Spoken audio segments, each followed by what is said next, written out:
Maayong adlaw kaninyong tanan dinha sa BJMP, Giholngan City.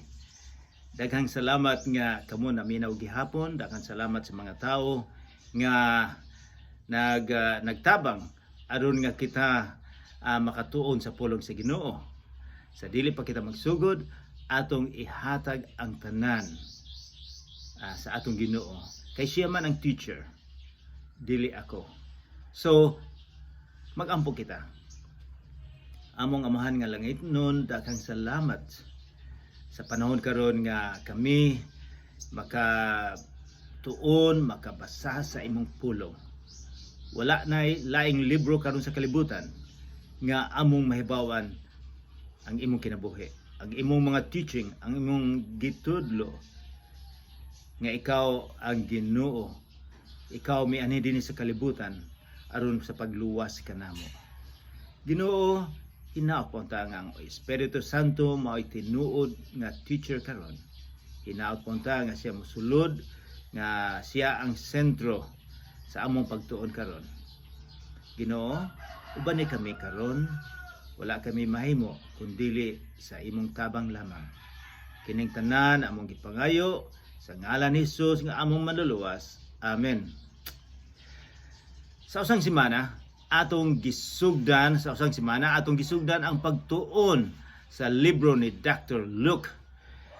Si Dr. Luke usa sa mga writer sa Bible, og iya gyung giimbestigar og husto unsa ang kinabuhi ni Hesus. So atong mahibawan, akong basahon ang introduction ni Dr. Luke. Mingon siya, Halangdong Theophilo. Dili lang di sa kan Theophilo nga usa ka Roman citizen na dako ang posisyon, kundi sa ato usab kini. Mingon siya, daghan ang nangako sa pagsulat sa asoy may tungod sa mga panghitabo sa atong kalibutan. Gisulat nila ang nadungog namo gikan sa unang mga nakasaksi nga nagsangyaw sa mensahe. Busa, halangdon nga Theophilo, tungod kay nasusi kuman pag-ayo kining tanan sukad pa sa sinugdan, nahuna-huna nako nga angay kining isulat sa maayong pagkahanay alang kanimo ug alang usab kini kanatong tanan. Gibuhat ko kini aron masayod ka sa tibuok nga kamatuoran sa mga butang nga gisaysay kanimo. So mao na introduction ni Dr. Luke nga kita mosalig og husto kay iya gyud ning investigate ang nahitabo. So sa atong pagtuon sa usang semana, wala nato natapos apan didto atong mahibaw-an nga dinay usa ka tawo ang ngalan niya si John, si Juan nga Bautista. Siya ang nagbaptize ni Jesus. Usa siya ka espesyal nga bata. Kay sa diyang na tao siya, ang iyang inahan ug amahan nag-edad og sobra sa 80.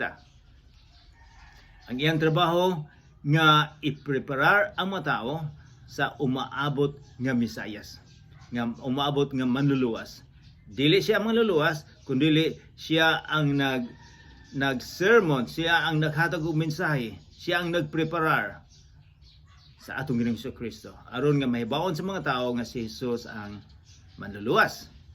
So mao toy atong gitun-an sa usang semana. Karon we are trying to finish this story, this chapter 1. So atong sulayan nga matapos. So kini karon ang pagkatao ni Jesus. Sa usang semana ang pagkatao ni Juan, karon ang pagkatao ni Jesus. Atong basahon, magsugod kita sa kapitulo 1, versikulo 26 sa writing, sa pagsulat ni Juan, sa pagsulat ni Dr. Luke. Basahon ako ang versikulo 26. Sa unom na kabulan ang gisabak ni Elizabeth. Si Elizabeth ang amahan ni Juan. Gipadala sa Dios ang anghel nga si Gabriel ngadto sa usa ka lungsod sa Galilea nga ginganlag Nazareth. usa ka kamayng lungsod ng Nazareth. May mensahe siya alang sa usa ka batan-ong dalaga nga ulay nga ginganlag Maria. So possibly si Maria siguro ani mga 13, 14 anyos siya. 14, 13, 15. Sa dihang ang anghel nga si Gabriel nagpakita niya nga naghatag og mensahe.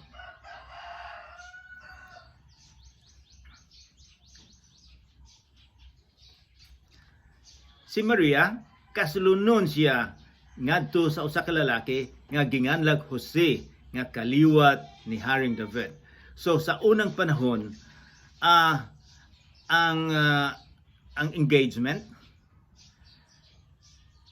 mulam tunig usa ka tuig. Paghuman sa engagement mao na ang kasal.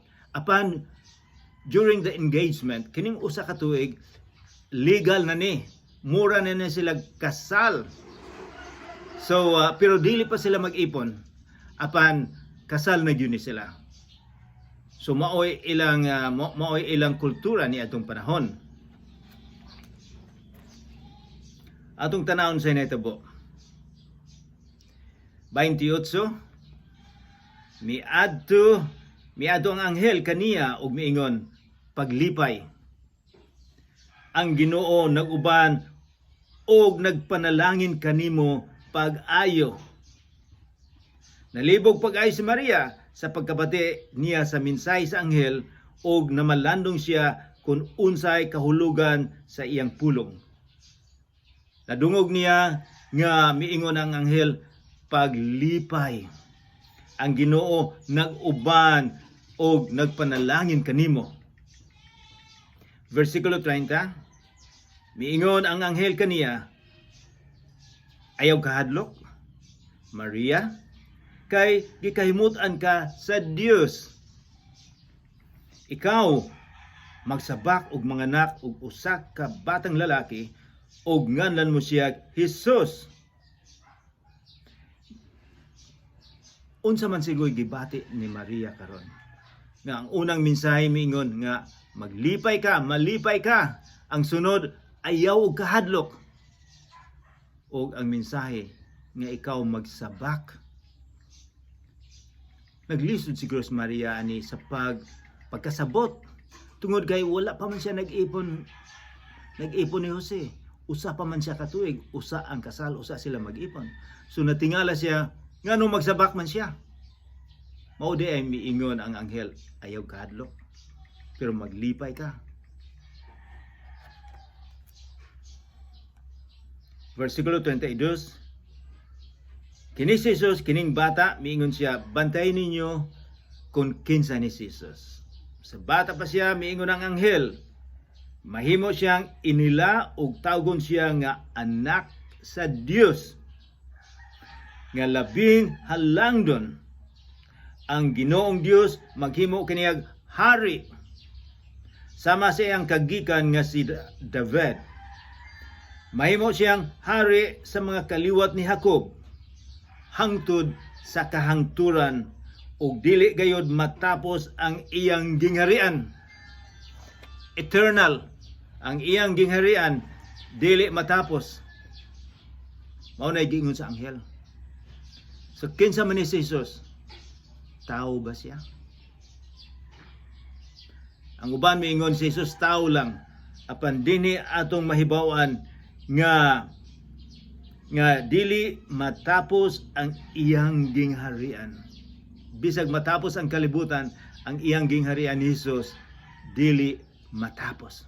Eternal, walay katapusan. Si Maria miingon sa anghel, unsaon man pagkahimo niini nga wala man koy bana. Engaged na siya, apan wala pa gyud, nag-ipon sila. Ang anghel mitubag, mokunsad kanimo ang Espiritu Santo og magpabilin ang gahom sa Dios diha kanimo. Tungod niini, ang balaan nga bata tawgon nga anak sa Dios. Si Jesus tawgon nga anak sa Dios. Kay ngano man Nakunsad siya tungod sa Espiritu Santo. Tungod sa Ginoo, mao nang miingon nga anak siya sa Dios. Hinumdumi ang imong paryente nga si Elizabeth. Giingon nga dili siya makaanak apan karon unom na kabulan ang iyang pagsabak bisag tigulang na siya. Kay alang sa Dios walay dili mahimo. So mao nay usa ka principle nga atong dili nato malimtan nga alang sa Dios ang tanan mahimo. Sa giingon kay alang sa Dios walay dili mahimo. Sa mga tao imposible. Apan kung gusto sa Ginoo mahimo ang tanan. Mingon si Maria, sulugoon ako sa Ginoo. Mahitabo unta kanako ang imong gisulti. Og mibiya ang anghel kaniya. So atong makita ang kinaiya ni Maria, ang iyang paglantaw sa iyang kagalingon, sulugoon siya sa Ginoo. Mutuman siya, bisag naglibog, bisag nahadlok siya, apan siya misalig sa Ginoo. Tungod kay ang iyang paglantaw sa iyang kaugalingon, siya sulugoon sa atong Ginoo. Unya, versikulo 39, nangandam si Maria ug midali siya pag-adto sa usa ka lungsod sa kabukiran sa Judea. Miadto siya sa balay ni Zacarias o nakipaghimamat kang Elizabeth. Sa pagkabati ni Elizabeth sa pangumusta ni Maria, milihok ang bata sulod sa iyang tiyan. Unya napuno sa Espiritu Santo si Elizabeth. Bulahan ka sa tanang mga babaye. Bulahan ang bata nga imong ipanganak. Pagkadako sa akong kalipay nga ang inahan sa akong Ginoo. Miduaw kanako. Kay pagkadungog ko gayod sa imong pangumusta, milukso sa kalipay ang bata sa akong gisabak. Versikulo 45, bulahan ka nga mituo nga matuman gayud ang mensahe sa Ginoo kanimo. Ang sunod versikulo 43, mao ni giingon nga Magnificat. Magnificat sa in English magnify. Nga ang Ginoo i-magnify, ang Ginoo ang ibayaw. Kining Magnificat mao ni kanta ni Maria. Si Maria sa akong giingon 14:15-16 apan siya nahibalo sa Old Testament. Kang iyang kanta gikuha sa Old Testament. So usa ka teenager nahibalo sa pulong sa Ginoo. Atong tan-aw ni. Kadaghanan sa atong mga teenager karon na napuno sila sa panahon sa paglantaw sa ilang cellphone.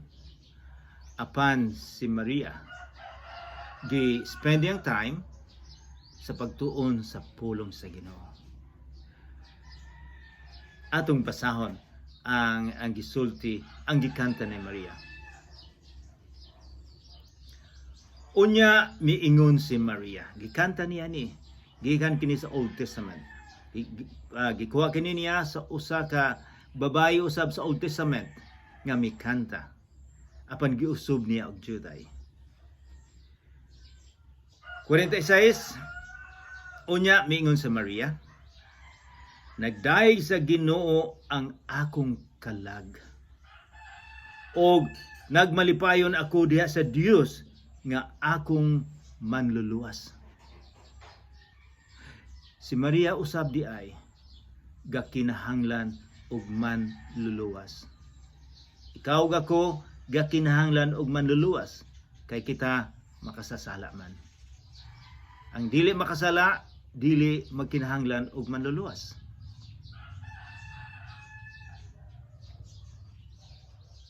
Versikulo 48, tungod kay nahinumdum siya kanako nga iyang ubos nga sulugoon. So humble kayo si Maria, miingon siya nga ubos nga sulugoon. Sa paglantaw niya sa iyang kaugalingon, ubos lang siya nga sulugoon. Sulugoon sa Ginoo. Aron nga ang plano sa Ginoo sa kalibutan masunod. Og sukad karon ang tanang tawo mutawag kanako bulahan. Blessed. 49, tungod sa akong dagkong butang nga gihimo kanako sa gamhanang Dios. Balaan ang iyang ngalan. Nagpakita siya kaluoy sa tanan nga may kahadlo kaniya. Gikan sa usa ka kaliwatan ngadto sa tanang kaliwatan. Versikulo 51. Gibakyaw niya ang iyang kamot nga gamhanan. Og gipatibulaag ang mga tawo nga mapahitason uban sa tanan nilang laraw. 52. Gipukan niya ang mga hari nga gamhanan gikan sa ilang mga trono o gituboy ang mga timawa. Gibusog niya sa mga maayong butang ang mga gigutom ug iyang gipapahawa nga walay dala ang mga dato. Gituman niya ang iyang saad sa atong mga katigulangan. Mitabang siya kang Israel nga iyang sulugoon. Og nahinumdum siya sa pagpakita kaluoy kang Abraham. Og sa tanan niyang mga kaliwat hangtod sa kahangturan. Mipuyo si Maria og mga 3 ka bulan uban kang Elizabeth og unya mipauli siya.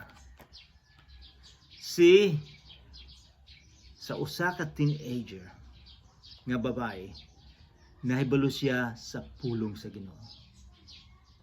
Ang iyang huna-huna, gahuna-huna lang tungod sa iyang gibasa, sa iyang nahinumduman, sa iyang pagtuon sa Old Testament. Unsa siguro katahom nga ang mga lalaki karon, mga single guys, nga magpili sila usa ka babae nga ilang pamanhon nga nahibalo sa pulong sa Ginoo. Mas matahom nga maunay ilang pilion. Dili tungod sa kay gwapa, dili tungod kay taas, dili tungod kay dato, kundi dili tungod kay dato sa pagtuo sa Ginoo. Nga sila nahibalo sa pulong sa Ginoo. Mo ni usa sa makuha nato sa atong pagtuon karon.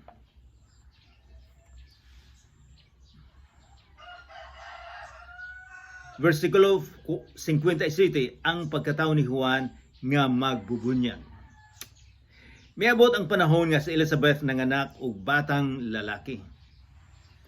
Nakadungog ang iyang mga silingan og mga paryente sa kaayo nga gihimo sa Ginoo ngadto kaniya og nangalipay silang tanan uban kaniya. Imagine huna-huna nga si Elizabeth sobra sa 80 manganak. So silang tanan nalipay kay murag wala pa gyud nahitabo. Naaba mo'y nahibawan sa inyong mga silingan nga 80 ang edad ng anak, murag wala pa. 50 na uibi, sa usa na kasimana ang bata. Sa usa na kasimana si Juan, gihimo nila ang seremonya sa pagtuli. Pagtuli ila unta siyang nganlan og Zacarias sama sa iyang amahan, apan miingon ang iyang inahan ayaw Juan ang ngalan niya. So ang ilang tradisyon, ang ilang kultura sa panahon ni Jesus nga sa pagkatao nimo paghuman sa 8 ka adlaw magpatuli ang bata. Magpatuli sila, mao ni agreement, mao ni saad nga ang Ginoo muuban kanila og sila musalig sa Ginoo. Covenant ni siya, mao ni giingon nga covenant. miingon ang pangalan da Zacarias kay mao ni kultura nila nga Zacarias ingalan kay iyang amahan Zacarias man. Apan miingon ayaw Juan ang ngalan kaniya. Miingon sila kaniya apan wala may kamoy kaliwat nga nagdala ni anang ngalana. Unya pinaagi sa sinyas gipungutana nila ang amahan kung unsay gusto niyang ngalan sa bata. Nagsinyas na lang kay si Zacarias dili makasulti. 63 nangayog sulatanan si Zacarias og misulat Juan ang iyang ngalan. Og nahibulong kaayo ang silang tanan.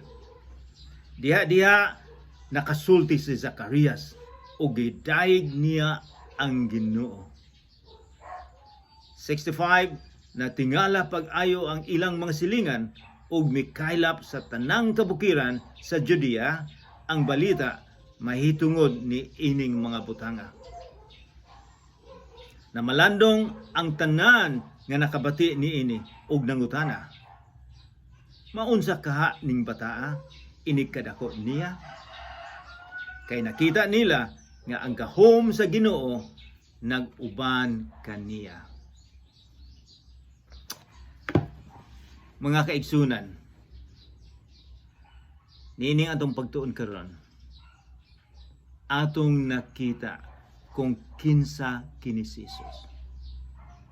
Nakita nato nga ang iyang kinabuhi, ang iyang gingharian mulungtad sa hangtod sa hangtod. Walay doubt, walay pagduda nga si Jesus Ginoo siya. Daghang mga tawo moingon nga si Jesus tao lamang. Apan sa atong pagtuon karon, atong maklaro, atong masigurado nga si Jesus anak sa Dios. Si Jesus gikan sa langit. Si Jesus ang iyang gingharian dili mamatay sa hangtod sa hangtod. Siya usab ang giingon nga siya ang Alpha o Omega, ang sinugdanan o ang katapusan. Sumaunay atong mahinumduman karon sa atong leksyon. Mag-ampo kita. Amahan namong langit noon, daghang salamat sa pagsulat ni Dr. Luke nga among mahibawan nga si Jesus ang tinuod nga Ginoo, nga si Jesus ang manluluwas. Wala na laing manluluwas dinhi sa kalibutan karon kundili si Jesus lamang.